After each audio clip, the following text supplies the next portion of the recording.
মাঠে খেলা দেখতে গিয়েছিলাম। আপনি তখন ওয়ান্ডার্স ক্লাবের খেলোয়াড়।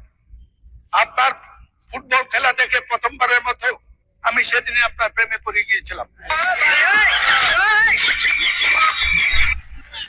এই দেশটা যদি বাংলাদেশ বা পাকিস্তান না হতো, আপনার জন্ম যদি ইউরোপে হতো, তার তুলনা হতো আজকে পেলে এবং এই পর্যায়ের খেলোয়াড়ের সাথে। আপনি রাজনীতি ছিলেন না। 70-এর নির্বাচন আপনার বাবা ডক্টর আজহারউদ্দিন তৎকালীন আইয়ুবের শাসকের বিরুদ্ধে 70-এর নির্বাচনে এই ভোলা থেকে সংসদ সদস্য নির্বাচিত হয়েছিল। 73-এর নির্বাচন আপনি তখন সেনাবাহিনীতে আপনার এই মরুম আব্বাকে সেদিন নাজেহাল করেছিল। তখনই রাজনীতিতে আপনার আকাঙ্ক্ষা ঘুরে। ধন্যবাদ দিচ্ছি আপনাকে।